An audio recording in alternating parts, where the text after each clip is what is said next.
Ralph Russo, Associated Press. He's up in Dallas and Fort Worth, has been covering the first of 4 days of the SEC, and always love to talk college football with him. Ralph, the game itself, the landscape, the changes, so many different things that have happened in the last 4 years. Does it make the game better because it was already pretty good in the first place? You know, I don't know if it makes it on the field significantly worse. How about that? Like, okay. I don't know if it's going to make it that much better, but I also know that, like, the thing that bails out college sports is all the dysfunction tends to be Monday through Friday, you know, not figuratively, right? And then on Saturdays, Thursday nights and Friday nights as well, but on Saturdays, all the dysfunction goes away and the games are still awesome and the product is still awesome and the players are better than ever. And I think we can dig into a little bit of like the transfer portal and NIL and what that means on the field, and maybe that redistributes some talent and sins and it gives us a little more parity that makes the sport a little more interesting. We haven't seen a ton of evidence of that, but it's small sample size, so we don't know if those are trends.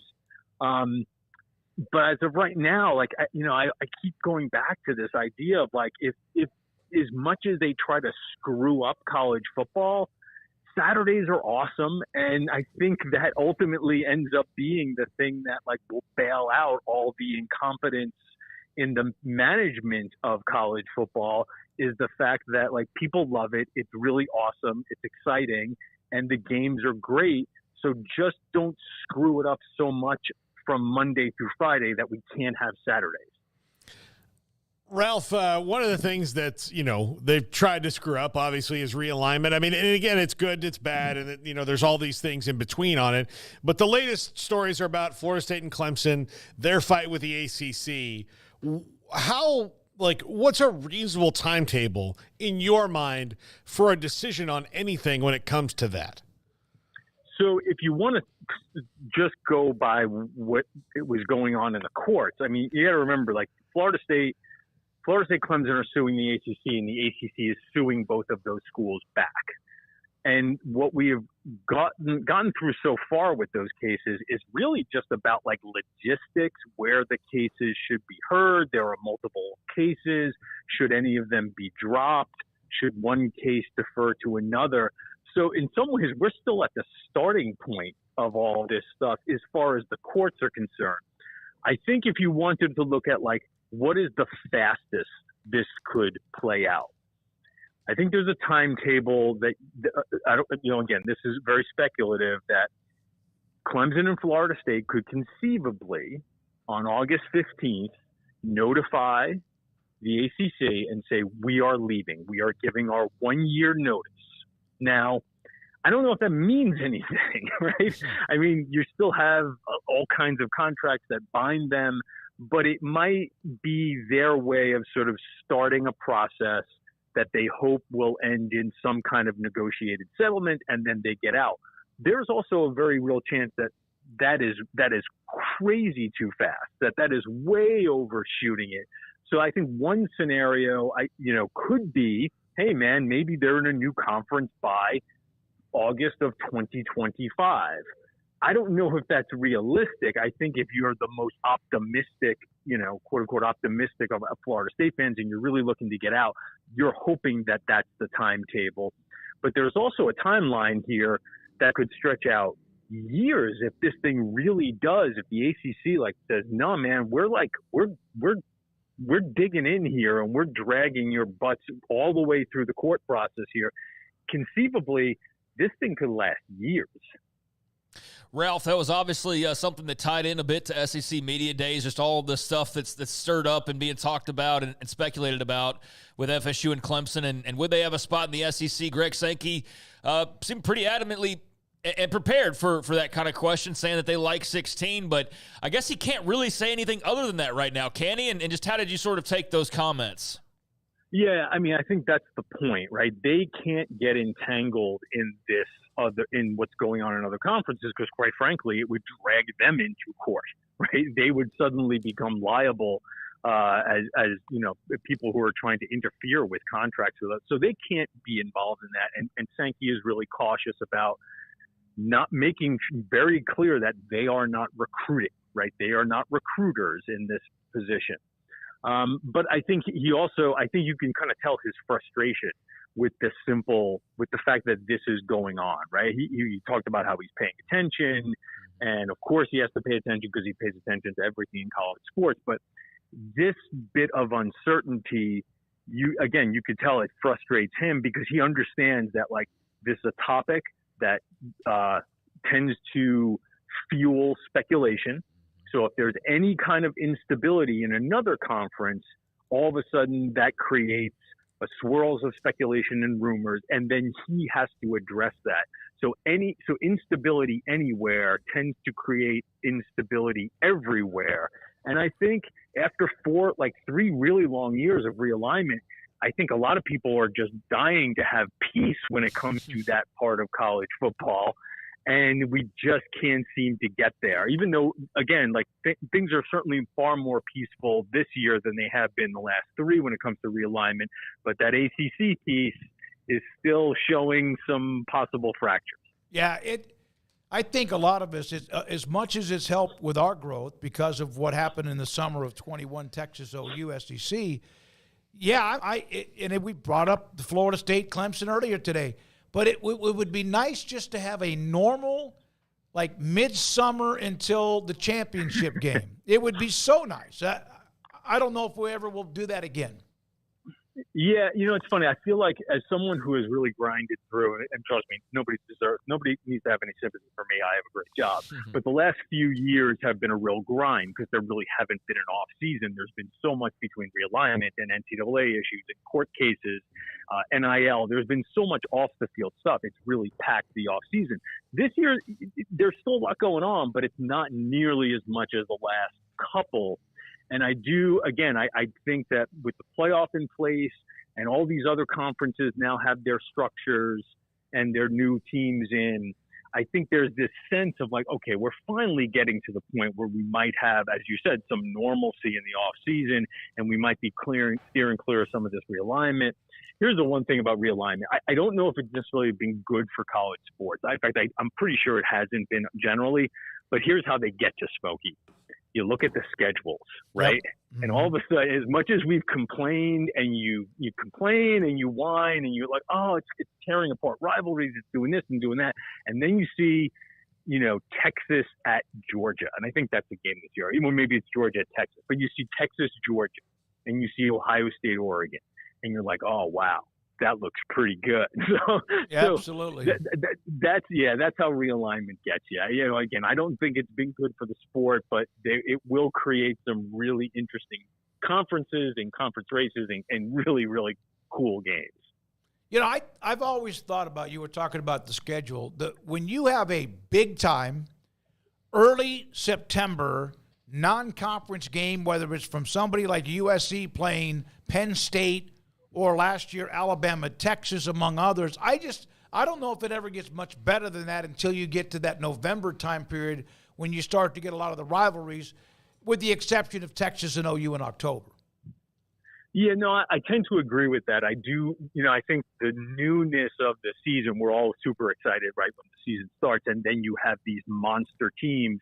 And I think some years that schedule looks a little better than others. In fact, just to bring up the point, like there's not a lot of them this year. There's not a lot of those really high profile. Now there's some. Texas and Michigan play, USC and LSU play. So I don't want to shortchange it completely, but I don't know if this would necessarily be like the best year for some of those non-conference matchups.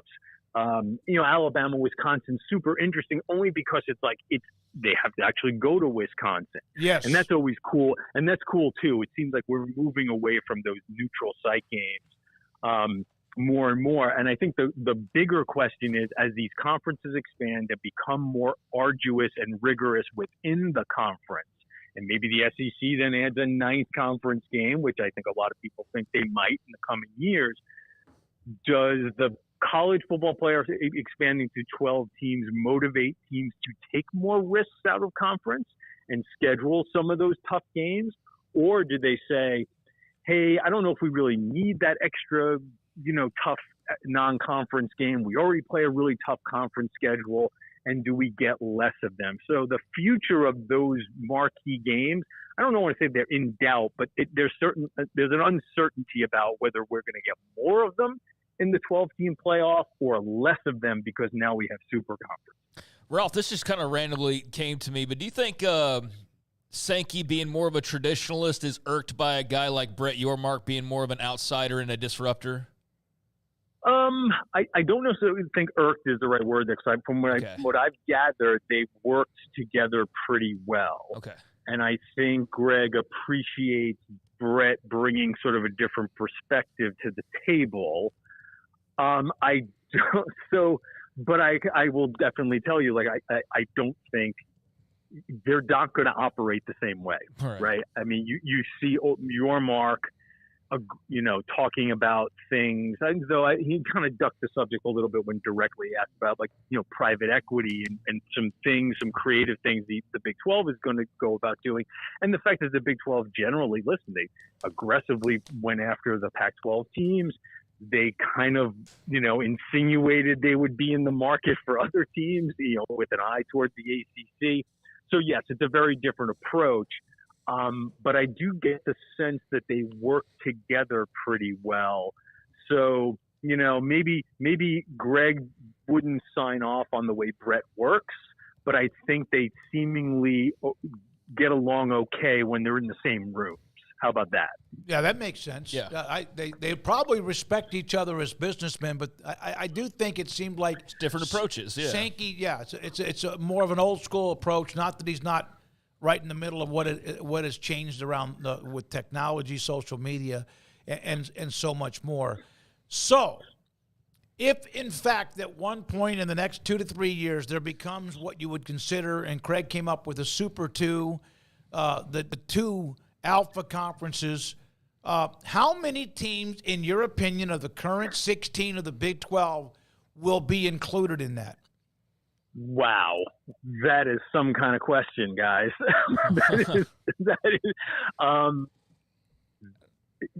It's so difficult to answer that because I think that it's beyond just what is a manageable conference, right? It's beyond just can you go to 24? Does that make sense? Does 28 make sense? And you literally have sort of AFC, when you have an expanded version of AFC, NFC. Are you then, the SEC is no longer, and the Big Ten are no longer conferences.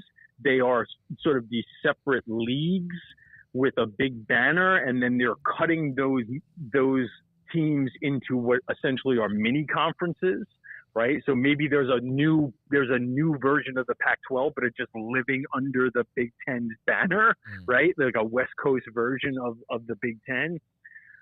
Just off the top of my head, I find myself thinking, well, if we're really doing that, if the Big Ten and the SEC are really sitting down and just divvying up the board like a game of Risk, like I think Kansas has a place.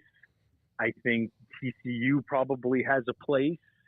I think UCF has a place. I don't know, it might be easier to say who gets left out, right? Does West Virginia have a place there because they're not the perfect geographic fit? It's a small state. Does BYU still have a place there? I'm pretty certain Utah has a place there, and I think the Arizona schools would both have a place. So it's a really hard question. I'm sorry, I'm not necessarily giving you a great answer, but I also think I didn't give you much of a heads he up. threw you a mystery ball there, so he didn't give you much time to. But I would also say this. I mean, a part of that, it goes back to sort of where I am with Florida State and Clemson. It's not if the SEC and if this becomes simply an arms race between the SEC and the Big Ten, right? Then yes, of course, Florida State and Clemson will find homes and they will end up in one of those conferences. I think there are some outside factors having to do with the courts and the Congress and things and antitrust laws that could constrain further growth from the SEC and the Big Ten that might impact how this stuff plays out. In other words, at a certain point, Congress may say, you know what, you guys want help, you have to stop eating each other alive. You have to stop attacking each other. We want this thing. There's a whole bunch of lawmakers who live in the states that some of those schools that might get left out. So I do wonder if there are out that if we're just considering like the college sports of it all and how they divide up the board. I think that what we might be missing here is what are the outside factors that might decide the next round of realignment or what becomes of a super league. Like, will a super league be deemed legal? I think is a fair question to ask. Yep. Great stuff, Ralph. Craig, you have one final thing for me, since you are from SEC Media Days. Obviously had a day one that was pretty interesting. Not anything crazy, but had Lane Kiffin and South Carolina and LSU and so forth. Tomorrow, Ralph, going to get some of that new flavor though with Oklahoma, along with Georgia, Tennessee, Missouri. Just what are you looking forward to over the next 3 days? And what spikes your interest in terms of what you're expecting to see or want to hear? Well, I will say this, listen, and this is no disrespect to the SEC. They put on a good show, but the SEC Media Days tend to be very much made for TV. So I don't know if me as a print reporter, you get a ton of new information, but I will say this. I think there's a lot of interest in, to me, Oklahoma sort of being a canary in a coal mine for this new super conference layout. And what is success and what do schools look like when they change, when they go from being the biggest fish in a maybe little slightly smaller pond in the Big 12, where the Oklahoma reigned for so long, and now they step into the SEC, and are they still the same type of big dog in the SEC? So now I think that's more than a one-year question, but I have a lot of interest in Oklahoma, frankly, even Tennessee to a certain degree, because they're coming in, and they're with these two new teams coming in. And if you're Tennessee, you're going, well, where do I stand in the pecking order? So to me, that's one of the most interesting parts about this upcoming season is, how do you define success, and what is the sort of the new pecking order in the super conferences? And do certain schools that are used to being closer to the top get nudged to the middle? And what does that mean to those schools, as far as their brands and what exactly, and how they live their lives, right? I don't think Oklahoma fans are signing up for yeah, sure, we'll be the sixth best team in the SEC. We'll be happy with being between the fourth and third best team in the SEC. That's not what they're signed up for down in Norman. That's not in their DNA. There's a reason they've had 100 years of great success, except that first year in their Venables, so they'll be fine. Hey, Ralph, great stuff. I know you've been busy. Get a little rest, get a nice dinner, relax tonight. Thank you for your time. Have a great week in Dallas. Always appreciate it, guys. Thank Ralph you. Russo with us on 365 Sports from the Associated Press. Yeah, I think that